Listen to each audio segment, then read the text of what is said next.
ಜ್ಯೋತಿಷ್ಯದ ಭವಿಷ್ಯದಲ್ಲಿ ಹೆಂಗೆ ಅಂದರೆ, ಒಂದು ಸಂಕ್ರಾಂತಿಯ ಫಲ, ಇನ್ನೊಂದು ಯುಗಾದಿಯ ಫಲ. ಸೂರ್ಯನನ್ನು ಮೊದಲು ಮಾಡೋದು ಒಂದು, ಚಂದ್ರನನ್ನು ಇಟ್ಕೊಳ್ಳೋದು ಒಂದು. ಈ ಸಂಕ್ರಾಂತಿ ಫಲದಲ್ಲಿ ಸೂರ್ಯ ಉತ್ತರಾಯಣದ ಕಡೆ ಹೋಗ್ತಾನೆ. ಇದು ವಿಶೇಷವಾಗಿ ರಾಜರಿಗೆ, ಮಹಾರಾಜರಿಗೆ, ದೊಡ್ಡ ದೊಡ್ಡ ವ್ಯಾಪಾರಸ್ಥರಿಗೆ, ದುಡಿಮೆದಾರರಿಗೆ ಬರುತ್ತೆ ಇದು. ಹೀಗಾಗಿ 14 ಸಂಕ್ರಾಂತಿ ಕಳೆದ ಮೇಲೆ ಈ ಭವಿಷ್ಯವನ್ನು ಹೇಳ್ಬೋದು. ಯುಗಾದಿ ಕಳೆದ ಮೇಲೆ ಮಳೆ, ಬೆಳೆಗಳು, ರೈತರದು, ಜಗಜೀವನ, ಭೂಮಿದು ಹೇಳ್ಬೋದು. ಈಗ ಅತಂತ್ರ ಇದೆ ಈಗ ಅಲ್ವೇ. ಈ ಅತಂತ್ರದಲ್ಲಿ ಹೇಳೋದು ಕಷ್ಟ. ಮುಂದೆ 26 ಸ್ವಲ್ಪ ಕಷ್ಟ ಇದೆ, ಹೇಳ್ತೀನಿ ಯುಗಾದಿ ಮುಂದೆ. ಸಾಕಷ್ಟು ಜನರಿಗೂ ಕೂಡ ಒಂದು ಹೊಸ ನಿರೀಕ್ಷೆಗಳು. ಈ ವರ್ಷ ಬಹಳಷ್ಟು ಕಹಿ ಘಟನೆಗಳು ಬಹಳಷ್ಟು ಜನರಲ್ಲಿ ಆಗಿ ಹೋಗಿದ್ದಾವೆ. ಇದಕ್ಕಿಂತ ಕಷ್ಟ ಆಗುತ್ತೆ ಮುಂದೆ 26. 25 ನಡೀತಲ್ಲ, ಇದಕ್ಕಿಂತ ಕಷ್ಟ ಆಗುತ್ತೆ. 8-10% ಜಗತ್ತೇ ಮುಳುಗಿ ಹೋಗೋ ಲಕ್ಷಣ ಇದೆ. ಯುಗಾದಿಲಿ ಹೇಳ್ತೀನಿ ಅದೆಲ್ಲ. ರಾಜಕೀಯದಲ್ಲೂ ಸ್ವಲ್ಪ ರಾಜಕೀಯದಲ್ಲಿ ಹೇಳಿದ್ನಲ್ಲ, ಮೈಸೂರಾಗಿ ಸಂಗಮೇಶ್ವರನಲ್ಲಿ ವನೈ ಆದರೆ ಒಳಹಡ್ಡ ಬಂದಿದೆ. ಹಿಂದೆ ಹೇಳಿದ್ದೆ ನಾನು, ಹಾಲು ಮತ್ತು ಸಮಾಜದವ್ರ ಹತ್ರ ಅಧಿಕಾರವನ್ನು ಬಿಡಿಸ್ಕೊಳ್ಳೋದು ಕಷ್ಟ ಅಂತ. ಅವರಾಗಿ ಬಿಟ್ಟರೆ ಅವಕಾಶ ಇದೆ, ಇಲ್ಲದೆ ಇರೋದ್ರು ಕಷ್ಟ. ಸಂಕ್ರಾಂತಿ ಕಳಿಬೇಕು, ಆಮೇಲೆ ಅರಸನ ಭಂಡಾರ, ಬಡ್ಜೆಟ್ಟು ಇದೆಲ್ಲ ಆಗಬೇಕು. ಆದಮೇಲೆ ಅವರಾಗಿ ಬಿಟ್ಟು ಸಾಧ್ಯ ಇದೆ, ಇಲ್ಲಿಯವರು ಕಷ್ಟ ಇದೆ. ಇಡೀ ದೇಶದ ನೋಡಿದ್ರೆ ಸೆಂಟ್ರಲ್ಲಿ ಸ್ವಲ್ಪ ಕಷ್ಟ ಆಗುತ್ತೆ. ಇದಕ್ಕೆ ಹೇಳಿದ್ನಲ್ಲ, ಅರಸನ ಅರಮನೆಗೆ ಕಾರ್ ಮೋಡ ಕವಿದಿತ್ತು ಅಂತ ಹೇಳಿದ್ದ, ಹೇಳಿಕೆ ಬಂದೆ. ಇದನ್ನು ಮೊನ್ನೆ ಹೇಳಿದ್ದಲ್ಲ, ಸಂಕ್ರಾಂತಿ ಕಳಿಬೇಕು, ಆಮೇಲೆ ಅರಸನ ಭಂಡಾರ, ಬಡ್ಜೆಟ್ಟು ಕಳಿಬೇಕು. ಅವರಾಗೆ ಬಿಟ್ಟರೆ ಅವಕಾಶ ಇದೆ. ಗುರುಗಳ, ನಂದೊಂದು ಪ್ರಶ್ನೆ ಇದೆ. ಮಹಿಳೆಯರಿಗೆ ಇರುವಂತ ಬಂಗಾರದ ಬೆಲೆ ಇಷ್ಟೊಂದು ಹೆಚ್ಚಿಗೆ ಆಗ್ತಾ ಇದೆಯಲ್ಲ, ಇದಕ್ಕೆ ಯಾವ ರೀತಿ ಬಂದಿಲ್ಲ? ನನಗೆ ಸಂಬಂಧಪಟ್ಟದ್ದಲ್ಲ. ಆಶೀರ್ವಾದ ಏನೋ ಕೇಳಿ ಬೆಲೆ ಕಟ್ಕೊಂಡು ನಾನು ಬಂಗಾರನೇ ಹಾಕಲ್ಲ, ಏನು ಮಾಡೋದು? ಆದ್ರೆ ಸಾಮಾನ್ಯರಿಗೆ ಬೇಕಲ್ಲ.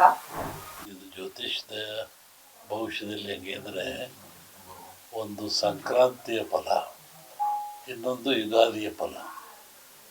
ಸೂರ್ಯನನ್ನು ಮೊದಲು ಮಾಡೋದು ಒಂದು, ಚಂದ್ರನನ್ನು ಇಟ್ಕೊಳ್ಳೋದು ಒಂದು. ಈ ಸಂಕ್ರಾಂತಿ ಫಲದಲ್ಲಿ ಸೂರ್ಯ ಉತ್ತರಾಯಣದ ಕಡೆ ಹೋಗ್ತಾನೆ. ಇದು ವಿಶೇಷವಾಗಿ ರಾಜರಿಗೆ, ಮಹಾರಾಜರಿಗೆ, ದೊಡ್ಡ ದೊಡ್ಡ ವ್ಯಾಪಾರಸ್ಥರಿಗೆ, ದುಡಿಮೆದಾರರಿಗೆ ಬರುತ್ತೆ ಇದು. ಹೀಗಾಗಿ 14 ಸಂಕ್ರಾಂತಿ ಕಳೆದ ಮೇಲೆ ಈ ಭವಿಷ್ಯವನ್ನು ಹೇಳ್ಬೋದು.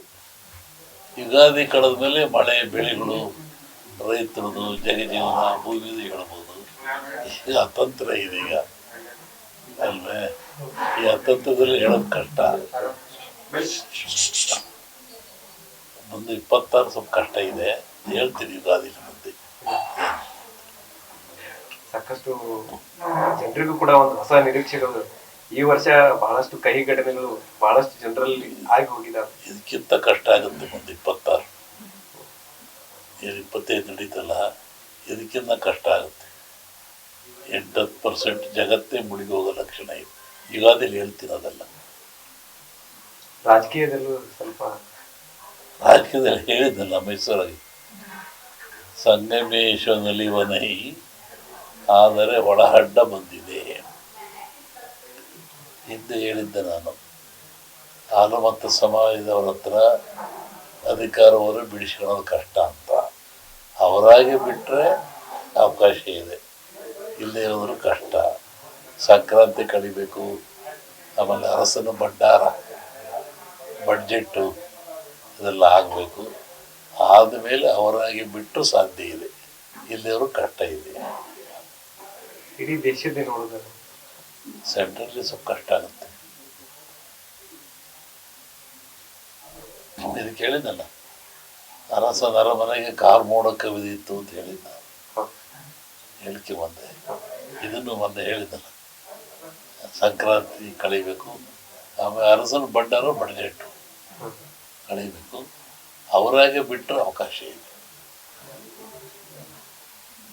ಗುರುಗಳ ನಂದೊಂದು ಪ್ರಶ್ನೆ ಇದೆ. ಮಹಿಳೆಯರಿಗೆ ಇರುವಂತ ಬಂಗಾರದ ಬೆಲೆ ಇಷ್ಟೊಂದು ಹೆಚ್ಚಿಗೆ ಆಗ್ತಾ ಇದೆಯಲ್ಲ, ಇದಕ್ಕೆ ಯಾವ ರೀತಿ ಪರಿಹಾರ? ನನಗೆ ಸಂಬಂಧಪಟ್ಟದ್ದಲ್ಲ, ಆಶೀರ್ವಾದ ಏನೋ ಕೇಳಿ ಬೆಲೆ ಕಟ್ಟಿ ನಾನು ಬಂಗಾರನೇ ಹಾಕಲ್ಲ, ಏನು ಮಾಡೋದು? ಆದ್ರೆ ಸಾಮಾನ್ಯರಿಗೆ ಬೇಕಲ್ಲ. ಇದು ಜ್ಯೋತಿಷ್ಯದ ಭವಿಷ್ಯದಲ್ಲಿ ಹೆಂಗೆ ಅಂದರೆ, ಒಂದು ಸಂಕ್ರಾಂತಿಯ ಫಲ, ಇನ್ನೊಂದು ಯುಗಾದಿಯ ಫಲ.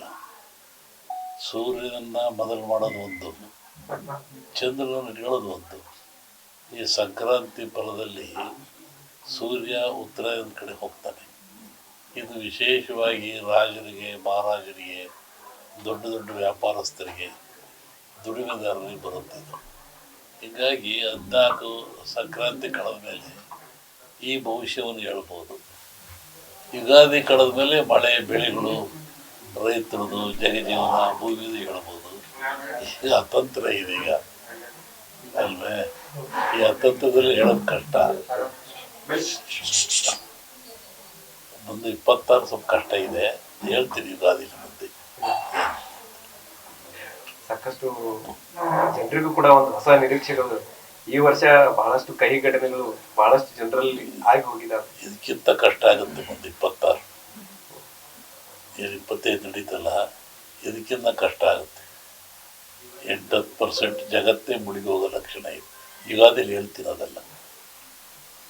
ರಾಜಕೀಯದಲ್ಲೂ ಸ್ವಲ್ಪ ರಾಜಕೀಯದಲ್ಲಿ ಹೇಳಿದ್ದಲ್ಲ, ಮೈಸೂರಾಗಿ ಸಂಗಮೇಶ್ವರನಲ್ಲಿ ವನೈ ಆದರೆ ಒಳಹಡ್ಡ ಬಂದಿದೆ ಹಿಂದೆ ಹೇಳಿದ್ದೆ ನಾನು. ಹಾಲು ಮತ್ತು ಸಮಾಜದವ್ರ ಹತ್ರ ಅಧಿಕಾರವನ್ನು ಬಿಡಿಸ್ಕೊಳ್ಳೋದು ಕಷ್ಟ ಅಂತ. ಅವರಾಗಿ ಬಿಟ್ಟರೆ ಅವಕಾಶ ಇದೆ, ಇಲ್ಲೇ ಹೋದರೂ ಕಷ್ಟ. ಸಂಕ್ರಾಂತಿ ಕಳಿಬೇಕು, ಆಮೇಲೆ ಅರಸನ ಭಂಡಾರ, ಬಡ್ಜೆಟ್ಟು ಇದೆಲ್ಲ ಆಗಬೇಕು. ಆದಮೇಲೆ ಅವರಾಗಿ ಬಿಟ್ಟು ಸಾಧ್ಯ ಇದೆ, ಇಲ್ಲಿಯವರು ಕಷ್ಟ ಇದೆ. ಇಡೀ ದೇಶದ ನೋಡಿದ್ರೆ ಸೆಂಟ್ರಲ್ಲಿ ಸ್ವಲ್ಪ ಕಷ್ಟ ಆಗುತ್ತೆ. ಇದು ಕೇಳಿದ್ದಲ್ಲ, ಅರಸನ ಅರಮನೆಗೆ ಕಾರ್ ಮೋಡ ಕವಿದಿತ್ತು ಅಂತ ಹೇಳಿದ್ದ, ಹೇಳಿಕೆ ಬಂದೆ. ಇದನ್ನು ಮೊನ್ನೆ ಹೇಳಿದ್ದಲ್ಲ, ಸಂಕ್ರಾಂತಿ ಕಳಿಬೇಕು, ಆಮೇಲೆ ಅರಸನ ಬಂಡಾರ ಬಡ್ಜೆಟ್ಟು ಕಳಿಬೇಕು, ಅವರಾಗೆ ಬಿಟ್ಟರೆ ಅವಕಾಶ ಇದೆ. ಗುರುಗಳ ನಂದೊಂದು ಪ್ರಶ್ನೆ ಇದೆ. ಮಹಿಳೆಯರಿಗೆ ಇರುವಂತ ಬಂಗಾರದ ಬೆಲೆ ಇಷ್ಟೊಂದು ಹೆಚ್ಚಿಗೆ ಆಗ್ತಾ ಇದೆಯಲ್ಲ, ಇದಕ್ಕೆ ಯಾವ ರೀತಿ ಪರಿಹಾರ?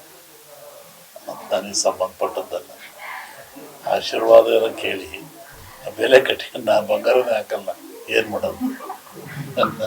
ಆದ್ರೆ ಸಾಮಾನ್ಯರಿಗೆ ಬೇಕಲ್ಲ.